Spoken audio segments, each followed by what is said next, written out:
Sebagai Wakil Bupati menemani Pak Bupati hari ini. Ya, alhamdulillah kemarin saya diundang oleh Pak Kadis untuk menghadiri acara Rampes. Nah, kebetulan Pak Bupati juga telepon untuk minta didampingi oleh saya. Dan alhamdulillah tadi saya ikut hadir dalam rangka penutupan acara Ramadan Festival Kabupaten Bekasi.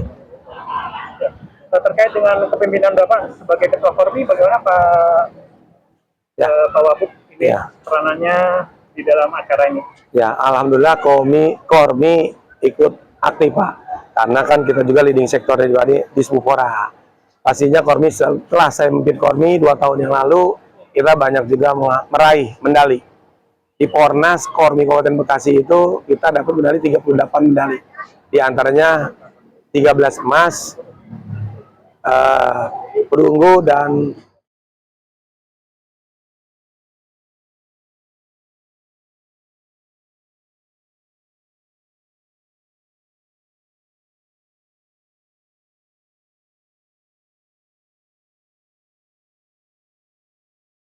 Pak Kadis, seperti yang tadi sudah disampaikan oleh Pak Kadis tentang peranan Dinas Pariwisata Budaya dan Pemuda ya. Kebudayaan, pemuda dan olahraga.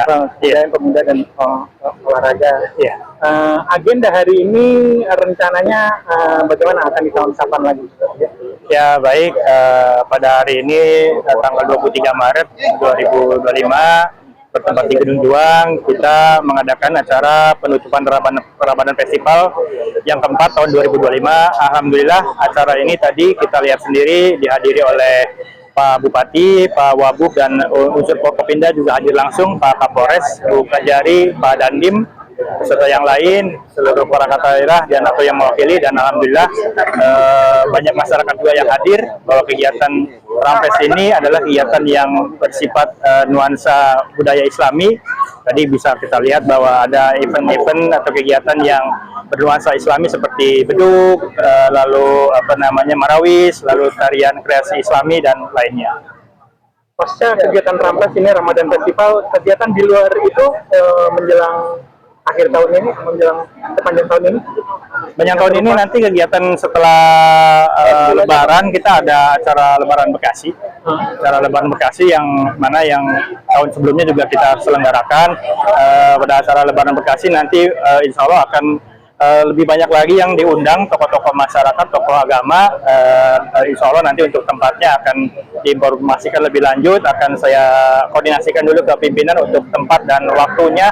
Mudah-mudahan nanti di bulan Syawal ya, kalau Idul Fitri, bulan April setelah Lebaran kita akan mengadakan Lebaran atau acara silaturahmi bersama ya, seluruh baik dari mulai Pak Bupati, Forkopimda dan seluruh masyarakat, khususnya tokoh-tokoh masyarakat atau dari unsur kecamatan ke desa juga nanti kita undang kepala desa, seperti itu. Baik, terima kasih.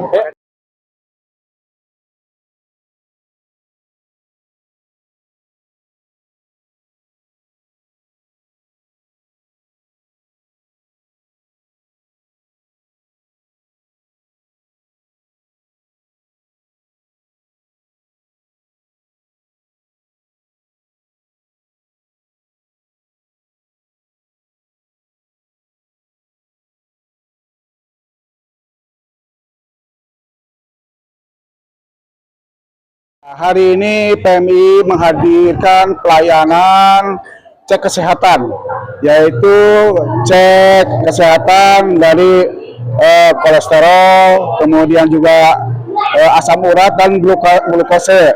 Di samping itu, PMI hari ini juga memberikan pelayanan cek golongan darah. Cek golongan darah ini ternyata sangat penting sekali, karena itu kalau kita perhatikan di masyarakat, identitas KTP, identitas SIM atau identitas yang lainnya untuk anak-anak, kartu identitas anak, itu rata-rata mereka belum tahu golongan darahnya.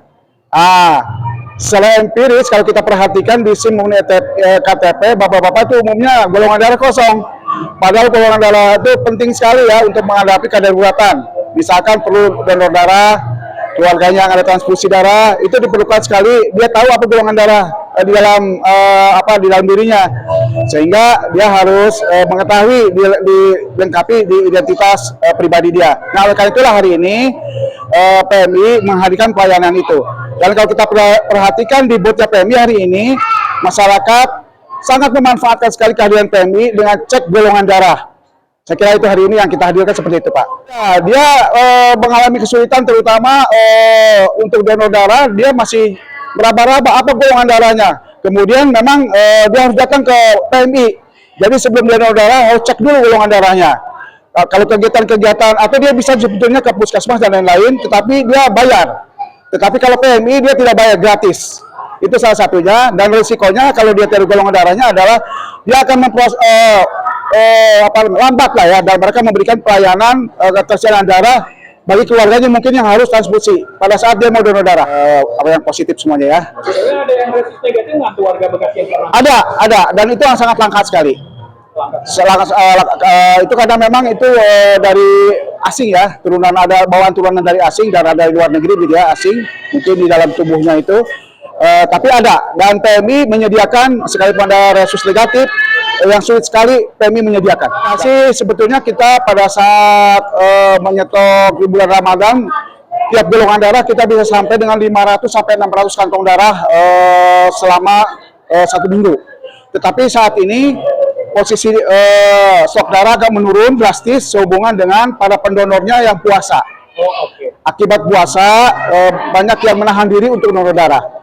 Namun demikian perlu diketahui oleh masyarakat bahwa berdasarkan fatwa MUI di bulan Ramadan donor darah tidak membatalkan puasa.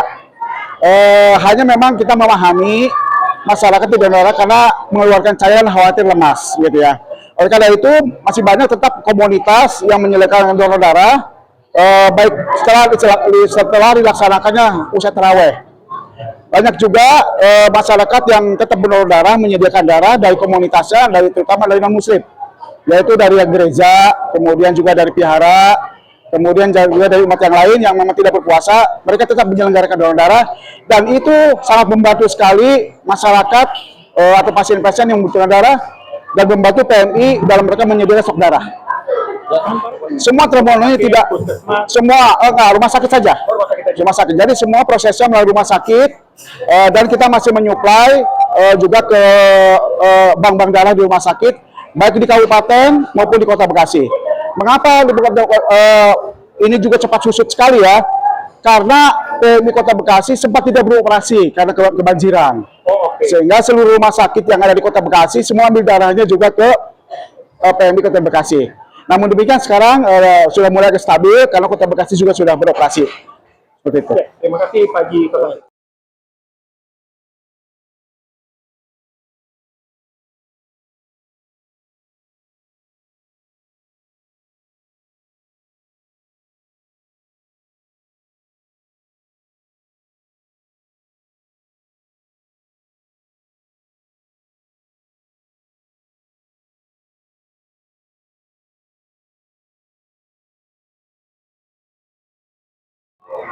Terkait dengan warga yang tinggal di Kabupaten Bekasi yang belum mempunyai data kependudukan Kabupaten Bekasi, seyogianya secepatnya berpindah dari daerah lain ke menjadi warga Kabupaten Bekasi, karena sudah tinggal di Kabupaten Bekasi sudah lebih dari sekian bulan lah, anggaplah 6 bulan. Itu sudah berkewajiban, apalagi sekarang tidak ditentukan apakah 2-3 hari sudah bisa masuk Kabupaten Bekasi, bisa dia berpindah menjadi warga Kabupaten Bekasi.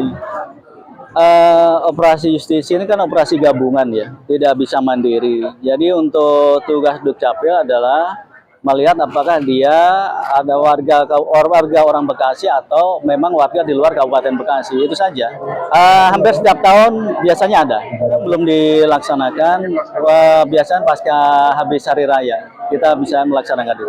Oh, pasca hari raya? Pasca hari raya. Rata-rata bilangnya kita tidak bisa mengatakan bahwa saya selaku Dinas Dukcapil mengatakan oh ini harus penataan segala enggak. Kami pada posisi adalah tupoksi yang akan dilakukan oleh Dinas Kependudukan dan Pencatatan Sipil saja. Jadi kita adalah mendata mana orang-orang yang memang datang dari luar Kabupaten Bekasi, mana yang datang yang memang orang yang sudah punya KTP Kabupaten Bekasi itu sendiri. Jadi ada sosialisasi atau informasi-informasi yang kita sampaikan nanti kepada masyarakat terkait terkait dengan justisi tersebut. Terkait gimana? Masnya usaha ini berarti agribisnis ya, ikan ya? Iya benar. Iya, jadi budidaya ikan apa tadi? Ikan nila dan lele. Oh, ikan nila dan lele. Yang lebih mudah di ini. Iya, kebetulan kalau terkait budidaya ikannya yang lebih berwenang, yang lebih pengalaman itu di Dinas Perikanan. Iya, Dinas Perikanan. Namun kami dari Dinas Koperasi dan UKM itu di sini sedang ada pelayanan untuk perizinan usahanya. Masnya sudah punya usaha? Udah itu. Udah izin usahanya sudah ada. Nah, izin usaha untuk UMKM itu yang pertama nomor induk berusaha. Nomor induk berusaha NIB ya. Itu bisa semua bisa akses di oss.go.id. Namun Boleh diulang oss.go.id. .id ya. Ya, government pemerintah.go.id.